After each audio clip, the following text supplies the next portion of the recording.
नमाज में सस्ती की वजूहात और उनका हल बहुत अहम और तवज्जो तलब मसला है।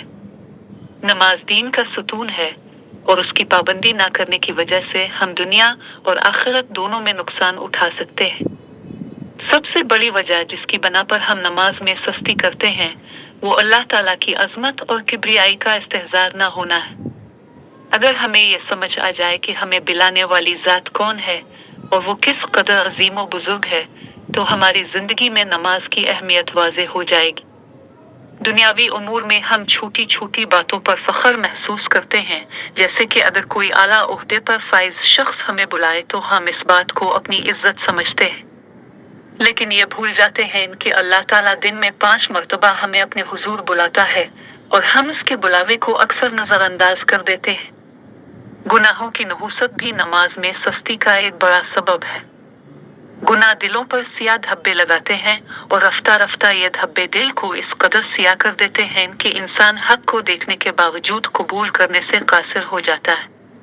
लिहाजा अगर हम चाहते हैं कि नमाज की पाबंदी करें तो हमें अपने गुनाहों का मुहासबा करना होगा और तौबा करके अल्लाह की तरफ रुजू करना होगा।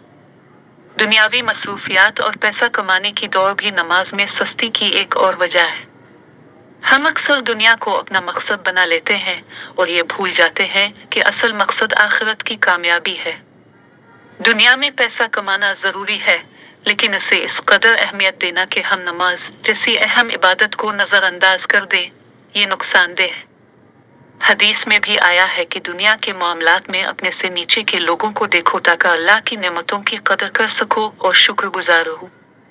सोहबत का असर भी बहुत अहम है। अगर हमारी दोस्ती बेनमाजी लोगों से है तो ये सोहबत हमें भी नमाज से दूर कर सकती है। हदीस में आया है कि नेक सोहबत की मिसाल खुशबू फरोश की दुकान की तरह है, जहां आपके कपड़ों में भी खुशबू बस जाती है, जबकि बुरी सोहबत लोहार की भट्टी की तरह है, जहां आग की चिंगारियां आपके कपड़ों को जला सकती है। फजर की नमाज में सस्ती की एक बड़ी वजह रात देर तक जागना है। अगर हम रात को जल्दी सो जाएं तो फजर के लिए उठना आसान हो जाता है।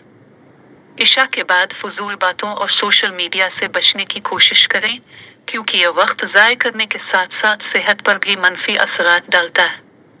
आखिर में अल्लाह से दुआ करना भी ज़रूरी है कि वो हमें नमाज पढ़ने की तौफीक अता फरमाए। हज़रत इब्राहीम अलैहिस्सलाम की दुआ कुरान में है, हे मेरे रब, मुझे और मेरी नस्लों को नमाज कायम करने वाला बना। अगर हम अल्लाह से दुआ करते रहें और नमाज में सस्ती का एहसास करके इस पर काबू पाने की कोशिश करें तो इंशाअल्लाह अल्लाह हमें नमाज की पाबंदी करने की तौफीक अता फरमाएगा। अल्लाह हम सबको नमाज की पाबंदी की तौफीक अता फरमाए और हमें दुनिया और आखिरत में कामयाबी अता करे। आमीन।